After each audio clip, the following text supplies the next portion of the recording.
សាច់ឈាមយើងរួចរាល់ហើយបងប្អូននេះចាអាំងរួចមានលក្ខណៈបែបនេះចាបើបងប្អូនពេញចិត្តនៅរបៀបប្រឡាក់សាច់ឈាមរបស់នាងខ្ញុំសូមអញ្ជើញតាមដានវីដេអូរបស់នាងខ្ញុំទាំងអស់គ្នាចាសួស្តីបងប្អូននេះគឺជាខ្ញុំចង់បង្ហាញបងប្អូនអំពីការប្រឡាក់សាច់ឈាមចាការប្រឡាក់សាច់ឈាមឲ្យមានរសជាតិឆ្ងាញ់ណាចាខ្ញុំមានសាច់ឈាមមានគ្រឿងមានគ្រឿងបុកហើយយើងប្រើពីស្លឹកបងប្អូនសណ្តែកដីស្ករប៊ីចេងចាហើយយើងនឹងដាក់ប្រឡាក់ទាំងអស់គ្នានេះស្ករបន្តិចប៊ីចេងបន្តិចសម្រាប់តែឈាមនេះកន្លះគីឡូបងប្អូនជាងកន្លះគីឡូអត់ដល់1គីឡូទេឈាមនេះហើយនឹងសណ្តែកដីចាឥឡូវយើងមកធ្វើការដាក់គ្រឿងចូលទាំងអស់គ្នាយើងច្របល់គ្រឿងចូលគ្នាឲ្យសព្វទៅ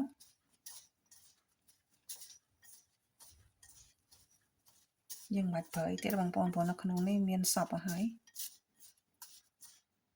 យើងរោយពីលើមក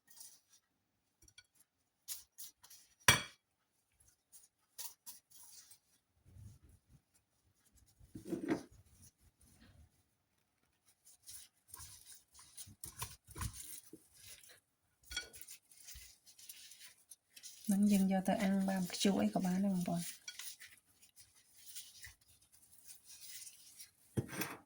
ចង់ធ្វើបានខ្ជូរអីក៏បានយើងដាក់អាំងទៅ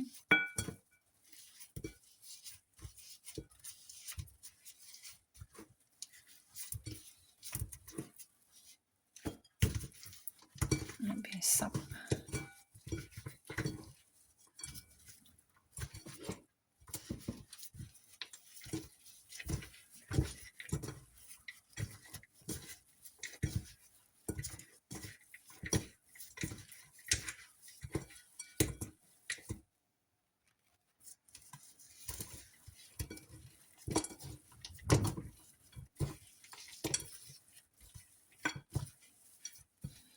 បងប្អូនខ្លះគាត់យកទៅបាបខ្ជូររួចហើយគាត់ធ្វើជ្រក់បងប្អូន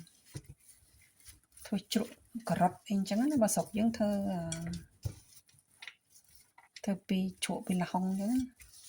ចាឆ្ងាញ់បងប្អូនអាចសាកល្បងបាន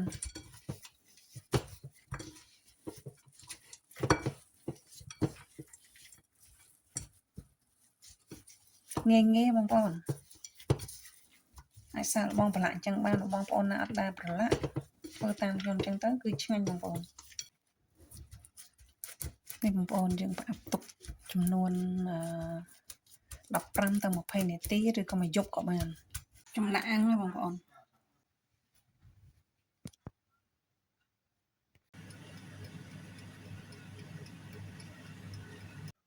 សាច់ឈាមយើងរួចរាល់ហើយបងប្អូននេះ